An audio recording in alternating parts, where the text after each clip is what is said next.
Olá pessoal, sejam muito bem-vindos ao seu canal Educador Digital. Sou o professor Lúcio, matemática sem problema, e dando sequência ao nosso estudo de conjuntos, nós vamos falar de subconjuntos, tá? Na nossa primeira aula, a gente falou de pertinência. A gente viu quando que um elemento, a relação mais elementar de um conjunto é aquela que relaciona o elemento com o conjunto. Quando o elemento pertence ou não pertence a um conjunto. O que nós vamos ver agora? Nós vamos comparar dois conjuntos, nós vamos comparar os elementos desse conjunto. Então a gente vai dizer o seguinte, vamos pensar em dois conjuntos quaisquer. Então, A e B conjuntos quaisquer. O que a gente tem? Então vamos pensar que a gente tem a seguinte situação, Você vai lá no conjunto A e verifica a seguinte situação, Todo elemento que pertence ao conjunto A também é um elemento do conjunto B. Vamos supor que essa situação ocorra. Então, nós verificamos o seguinte, todo e qualquer elemento que nós encontramos no conjunto A, nós também encontramos no conjunto B. Se isso acontecer, olha o que a gente vai poder dizer. Nós vamos poder dizer que o conjunto A está contido no conjunto B. Esse aqui é o símbolo de estar contido, tudo bem? Estar contido. Então, A está contido no conjunto B. Esse símbolo aqui tem um sinônimo. Qual que é o sinônimo? É a gente dizer o seguinte, se o A está contido em B, significa que o conjunto A, ele é subconjunto de B. Ou, se eu disser que o A é um subconjunto de B, eu estou dizendo que o conjunto A está contido em B. Então, moçada, isso aqui que é estar contido, que é nós termos um subconjunto. Então perceba que nós temos uma situação bem sutil aqui, Então quando nós utilizamos esse símbolo, esse Czinho aqui mais bonito, dizer que um conjunto está contido em outro é dizer que todo e qualquer elemento que você encontra no conjunto A, com certeza você encontra no conjunto B. Um desenho que traduz essa situação, seria nós fazermos aqui, Imagine que você tem uma circunferência aqui, um diagraminha aqui, Essa circunferência representa o conjunto A, tá vendo? Todo elemento que eu encontrar no conjunto A, eu também vou encontrar no conjunto B. Então, o que vai acontecer? Eu vou ter um conjunto maior aqui, englobando o conjunto A, que é o conjunto B. Então, olha só, todo e qualquer elemento do A também é elemento do B. Qualquer elemento X que você encontra no conjunto A, você também encontra esse mesmo elemento X no conjunto B. Então, essa situação diz que o conjunto A está contido no conjunto B. Um outro símbolo que quer dizer a mesma coisa é isso aqui, O C ao contrário. Professor, o C ao contrário significa que não está contido? Não.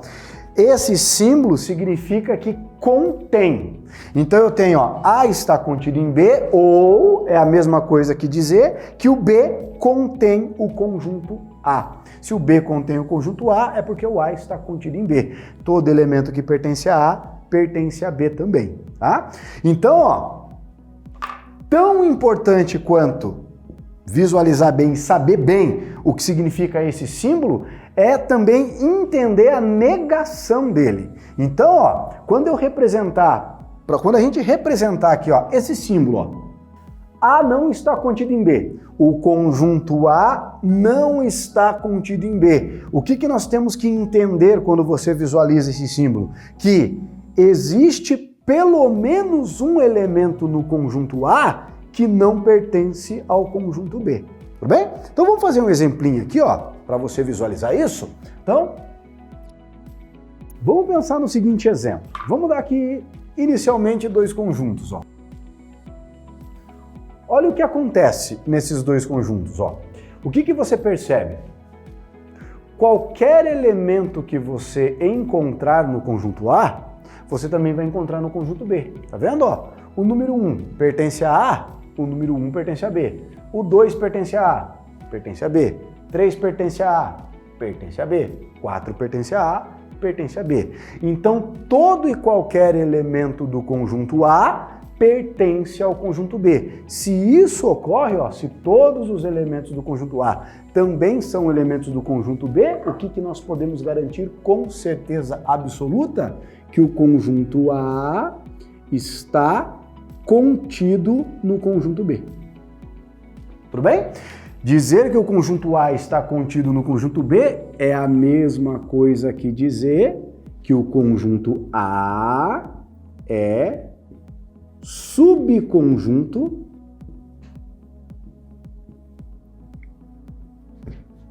de B. Tudo bem?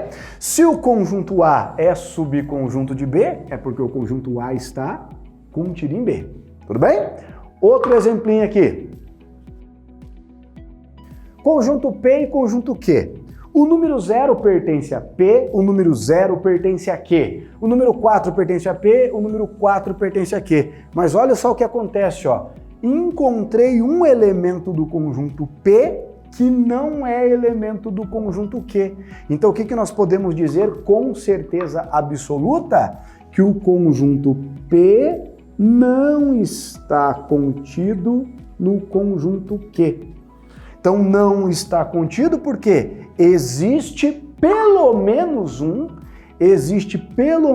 elemento que pertence ao conjunto P que não pertence ao conjunto Q, tá? Então essa é a ideia de subconjunto. Essa é a chamada relação de inclusão. Relação de inclusão. Quando que um conjunto está contido ou não em outro conjunto. Tudo bem? Tá? Agora, olha só.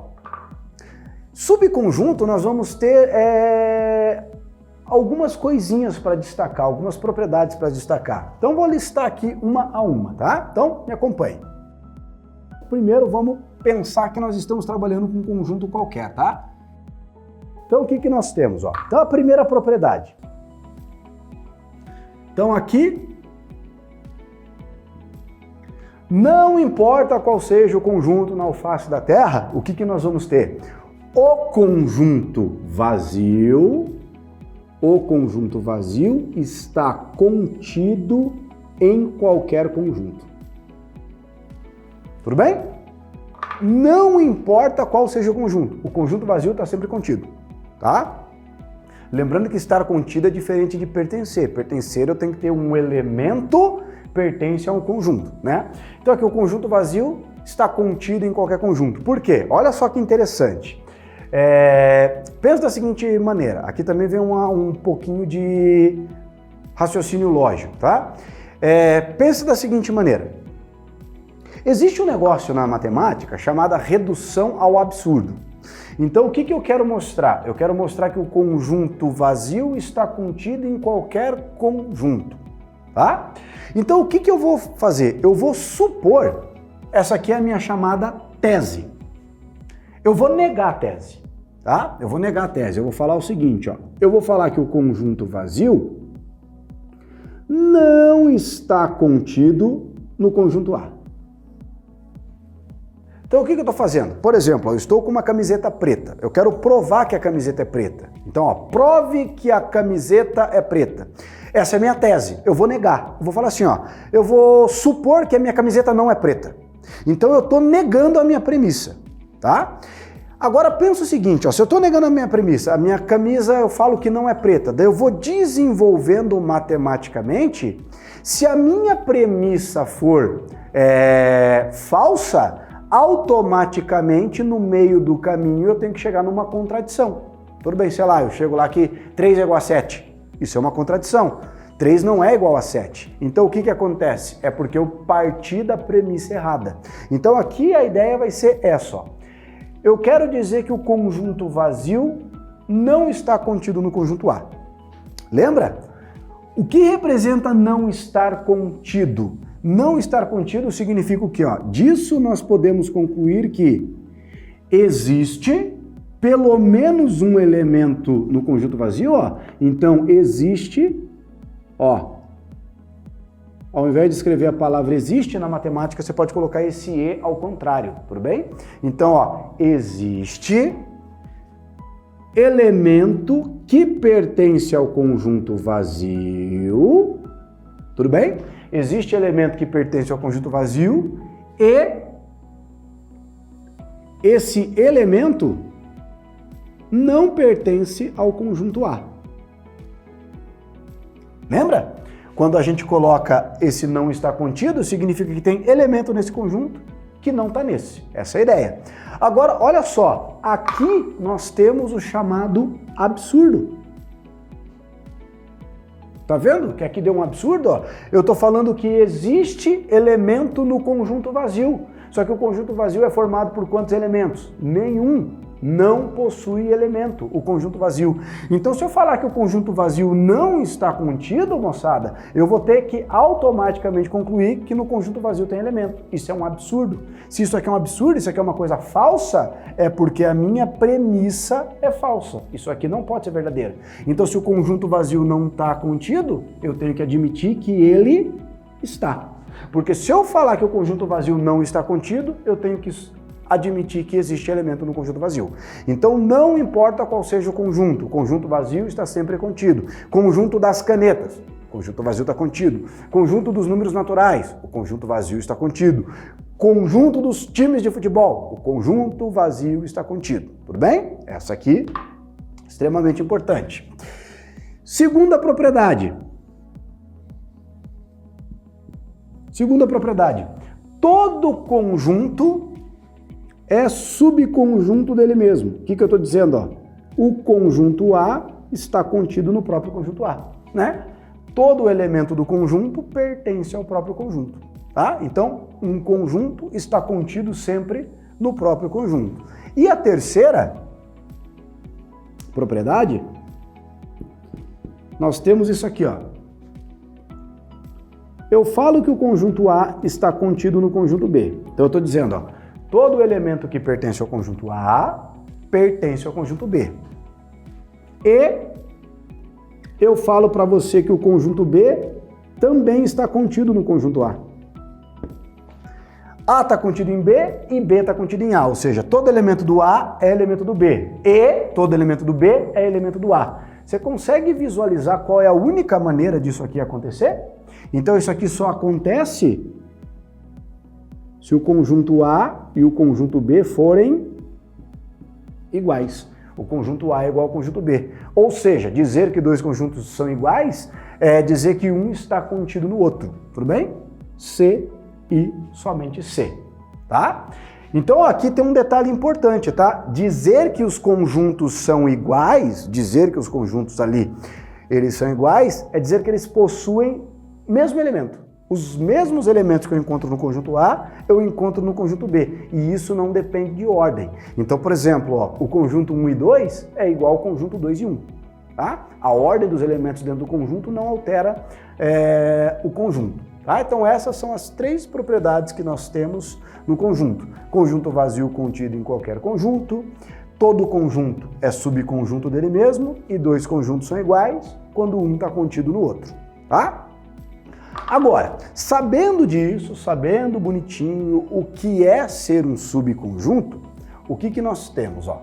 Agora nós vamos trabalhar com a seguinte situação, a gente vai definir um conjunto importante. Ó. Então, o que é o conjunto das partes? O conjunto das partes é o conjunto de todos os subconjuntos de um conjunto. Nossa, coisa feia. Então, imagina o seguinte, ó. Você tem um conjunto qualquer, daí você vai listar todos os conjuntos que estão contidos nesse conjunto. Na hora que você faz essa listagem, você tem um conjunto das partes. Vamos mostrar isso com um exemplo. Então vamos supor que aqui eu tenho um conjunto A. O conjunto A, ele é formado aqui por três elementos. Vou colocar aqui o número 1, o número 5 e o número 9. Esse é o conjunto A. Então, ó, primeira coisa que você observa, qual é a quantidade de elementos que o conjunto A tem? O conjunto A tem 3 elementos, tá vendo? Sempre que você quiser dizer qual é a quantidade de elementos, sempre que você quiser representar isso, você utiliza esse símbolo, ó, N de A. N de A, ou seja, aqui eu estou dando nome para o conjunto A, N de A representa a quantidade de elementos que o conjunto A possui, o número de elementos do conjunto A. E nesse caso aqui, são 3. Por que isso é importante? Quando você sabe a quantidade de elementos de um conjunto, você consegue dizer quantos conjuntos estão contidos nesse aqui. Então o conjunto A tem 3 elementos. Qual é a quantidade de subconjuntos? Então a gente vai dizer o seguinte, ó. A quantidade de subconjuntos, que a gente vai chamar de quantidade, a gente vai representar assim, ó, P de A. O que é esse P de A? Esse P de A vai ser o conjunto das partes de A. N de P de A, a quantidade de elementos que tem o conjunto das partes. Como que vai ser? A quantidade de elementos do conjunto das partes vai ser o número 2, tudo bem? O número 2 elevado à quantidade de elementos. Então o conjunto A tem 3 elementos, quantos subconjuntos o conjunto A vai ter? 2 ao cubo. 2 ao cubo, número 2 elevado à quantidade de elementos. Professor, é sempre o número 2 aqui? Sim, é sempre o número 2. Por enquanto a gente não tem ferramentas para eu mostrar para você por que é sempre o número 2. Mas lá na análise combinatória, no princípio fundamental de contagem, no princípio fundamental de contagem, nos exercícios de contagem, vai explicar por que isso aqui vai aparecer sempre a base 2. Então, ó, quantos subconjuntos vai ter o conjunto A? 8. Então, existem 8 conjuntos que estão contidos no conjunto A. O que eu vou fazer? Eu vou listar ele aqui para você, ó. Então vamos listar esses conjuntos aqui. Então eu vou começar assim, ó. Então a gente começa listando assim. Primeiro, lista todos os subconjuntos que não possuem elemento. Qual é o subconjunto do conjunto A que não tem elemento? Conjunto vazio. Senhor, por que o conjunto vazio? Acabamos de ver uma propriedade que garante que o conjunto vazio está contido em qualquer elemento, em qualquer conjunto. Depois, todos os subconjuntos que têm apenas um elemento, ó, todos os subconjuntos unitários, ó, conjunto formado só pelo número 1, conjunto formado só pelo número 5 e só pelo número 9. Tudo bem? Agora, a gente vai listar todos os subconjuntos que têm 2 elementos. Então, ó, o conjunto formado pelos números 1 e 5, tudo bem? O conjunto formado pelos números 1 e 9 e o conjunto formado pelos números 5 e 9. Então perceba que nós já temos, ó, 1, 2, 3, 4, 5, 6, 7. Eu já tenho 7 subconjuntos. Todos esses conjuntos aqui estão contidos no conjunto A. Falta um. Qual é? O subconjunto que tem 3 elementos, que é o próprio conjunto. Todo conjunto está contido nele mesmo. Então aqui falta o 1, 5, 9. Tá aí. Fechou o nosso conjunto das partes de A. Conjunto das partes de A, todo e qualquer conjunto que está contido no conjunto A. Uma coisa que é legal você perceber é o seguinte, ó. O conjunto vazio está contido no conjunto A, mas ele não pertence ao conjunto A. Ele não pertence porque ele não é um dos elementos. Para pertencer, ele tem que ser um elemento, ó. Tá vendo, ó? 1, 5 e 9. Tranquilo? Agora, perceba que o conjunto vazio pertence ao conjunto das partes de A, porque ele é um dos 8 elementos, ó. O conjunto das partes de A tem 8 elementos. Um desses 8 elementos é o conjunto vazio. Então, o conjunto vazio pertence ao conjunto das partes. E óbvio, né? Ele também está contido. Por quê? Porque ele está contido em todo e qualquer conjunto. Então, de maneira geral, eu digo o seguinte: se eu tenho um conjunto que tem X elementos, quantos subconjuntos ele vai ter? 2 elevado a X. Tá? Então, sabe a quantidade de elementos do conjunto, sabe a quantidade de conjuntos que está contido nele. Tudo bem? Tranquilo? Agora, um outro caso aqui, ó, extremamente importante. Quer ver? Me acompanhe. Olha só, conjunto complementar. Qual que é a ideia? Existe um conjunto universo. Tá? Então vamos pensar assim, ó. Existe um conjunto universo. Lembra lá, ó, um retângulo. E aqui, esse retângulo representa o conjunto universo. Então vou colocar aqui, ó, conjunto U. Daí nesse conjunto universo, eu tenho um conjunto A. Então o que nós temos, ó? Perceba que todo e qualquer elemento do conjunto A pertence ao conjunto universo. Então, obviamente, o que nós temos? Nós temos que o conjunto A está contido no conjunto U. Tudo bem? O conjunto A está contido no conjunto universo. Quando houver essa relação de inclusão, a gente só pode falar do complementar quando tiver essa situação. Um conjunto for subconjunto do outro, quando ele estiver contido. Naturalmente, o que acontece? Ó, existem elementos do conjunto universo que não pertencem ao conjunto A. Todo e qualquer elemento do conjunto A pertence ao universo, mas nem todo elemento do universo pertence ao conjunto A. Esses elementos que pertencem ao conjunto universo, mas não pertencem ao conjunto A, nós vamos chamar carinhosamente de complementar. Complementar de A em relação ao universo. Então a gente vai indicar esse conjunto aqui, ó, o A barra complementar do A. Se é complementar, é sempre complementar em relação a alguma coisa. Então, quem que é o complementar do A? Que eles podem colocar assim também, ó, A complementar. Tudo bem? O A complementar. O que isso aqui é? São todos os elementos do conjunto universo menos o conjunto A. É uma diferença de conjunto, ó. Então o que a gente faz? Vai no universo e tira os elementos do conjunto A. Sobram só os complementares. De maneira lógica, o complementar vai entrar pra gente na seguinte ideia, ó. Vamos supor que o conjunto A é o conjunto dos leitores de José de Alencar. Tudo bem? O conjunto complementar é quem não lê José de Alencar. O conjunto A é o conjunto dos dias que choveu. O complementar do conjunto A é o conjunto dos dias que não choveu. Então isso aqui vai estar bem associado com a ideia da negação, um sendo a negação do outro. Daí o que nós temos? Nós temos algumas coisinhas importantes para destacar em relação ao complementar. Então vou colocar aqui no cantinho para você, ó.